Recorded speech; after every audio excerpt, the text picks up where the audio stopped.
Hello, Meoni here, and welcome back to another news video. Now, I'm a little bit under the weather today. I've got a really pounding headache, but I thought I'd try and do this before it got worse. I'm going to take the rest of the day off and sort of rest up a little bit, but this is exciting news, and without making this video, I will be kicking myself in the next few hours.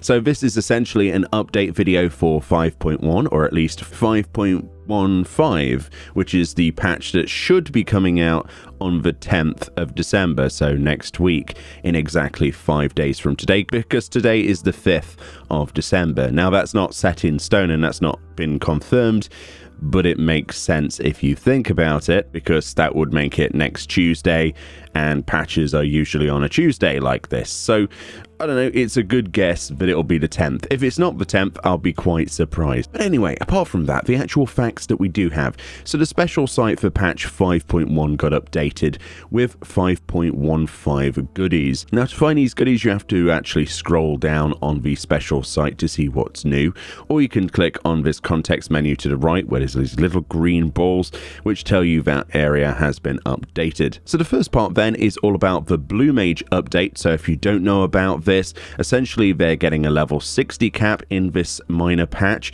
and also blue magic skills that you can learn for those 10 levels. Since our characters at the moment for Blue Mage are capped to level 50, apparently we'll have a whole plethora of storyline as well as some other things to do. They say since last you met, Martin has been striving to further the interests of the fledgling Blue Mages Guild. Not only has he uncovered a wealth of powerful spells for you to master, he also has arranged for groups exclusively comprised of Blue Mages to journey into perilous territory to test the limits of their abilities. Now, in particular, there are 3 images. You may have seen these before. The first image is of Martin winking with the behemoth in the background.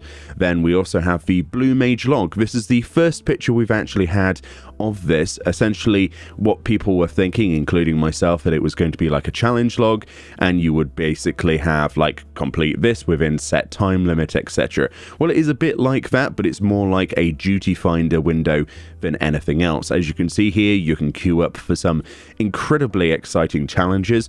On the left there, they do have a new sort of blue bombling staff. I quite like that. I don't know if you get that at level 60 or if that's one of the rewards, but that's quite neat. And you can see as an example there, an all Blue Mage Void Arc Alliance raid.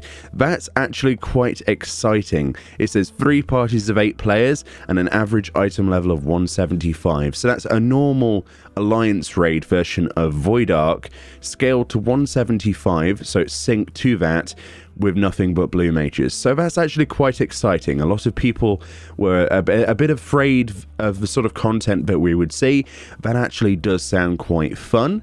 So I will definitely get behind that and test that when this patch comes out for sure. And you'll see there that they've got this week's prime target is the Wall Heater Extreme, which is Leviathan, but also we've got Weeping City, Dunscaith there. So all of the 60 stuff that you could, imagine that you'd want to take part in, including Alexander there, or at least the normal mode Alexander content is there for you to do. But whether or not Blue Mage retains its excitability after 1 week of playing around with it, we'll have to wait and see. But it is a really good thing to see that they're expanding to stuff like Alliance raids. And we also have another image here. This is of Nidhogg. As you can see, they're using various skills to defeat Nidhogg, which is quite hilarious. I'm semi-excited for it. I don't really have much interest in Blue Mage anymore.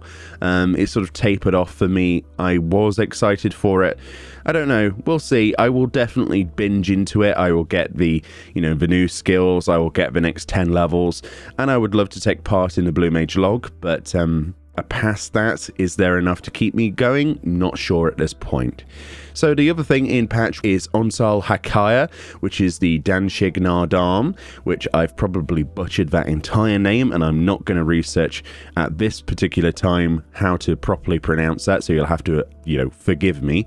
This is the new PvP battleground, the front line basically. The Zayla of the Azim Steppe are renowned for their ferocity in battle, a traditional preoccupation that culminates each once Sargon Sar as they clash to earn the right to rule in the Nardam. Such infrequent conflict is insufficient to sate the steppe's most zealous warriors. However, versus the Danchig Nardam, smaller contests to which the Grand Companies of the Orze have now been welcomed, joined forces with the Maelstrom and the Orban people, the Adders and the Aegean, or the Flames and the Horror in this grand demonstration of martial prowess, and may the mightiest prevail. So we've seen some pictures of this before on live letters, but as you can see we have two here. This is sort of like an overview zoomed out. Essentially what this involves is you capturing a point, and then once that's captured, that's yours. Actually, you focus on defeating the enemy. It's quite an interesting sort of situation. I can't wait to try it out. It does sound like a lot more of a less focused on capturing and holding points, but more focused on just doing the most amount of damage to your enemy. So that's going to be quite fun to just play around in. And the second image there is a close-up of one of those points, I believe. So they're fighting on that area. So yeah, I'm actually quite excited to try that one out. Probably a little bit more excited for that than the Blue Mage stuff. And then if we scroll all the way down, you will find that there is one last item to talk about on this page, and that's a new mount. So if we click here, the third image along is essentially a giant dwarven robot that you can pilot inside of it. Obviously, I would like to say this would be incredible if it was Lalafell only, but it's very likely not, and most people would, go off of the rails if it was a mount exclusive to Lalafell only, but it does look hilarious there. It kind of reminds me of BioShock with the big daddies, to be perfectly honest, but I do really think that's quite cool. If we can just sort of tell, I think that the top of that robot comes down. It's possibly a frog head sort of visor, which is rather hilarious. Yeah, this will probably be from PvP. I don't know where else they're going to put this as a reward. It would surprise me if it's anywhere else, because they've got to incentivize people doing that new frontline. But yeah, I definitely want to get my hands on that. That's just absolutely hilarious, and we'll definitely be using that as a thumbnail for this video for sure. Aside from that, the only other new thing on the website is actually a new piece of artwork. If we go down to the bottom, and yeah, it's of Grahatir, which I believe this is a piece of concept art. It's nice for them to include that. As you can see there is Grahatir looking a lot different than he does in the game, a lot more youthful in my own opinion. I love that art. It's really, really quite beautiful. That would look really nice as a print, and I'm sure people have already gone ahead and done that. Either way, patch 5.15 should technically, in theory, be coming out next Tuesday, but we'll have to wait and see for an official lodestone report. Anyway, I thought this was exciting enough to post for you, so enjoy the rest of your day, and I'll see you all next time.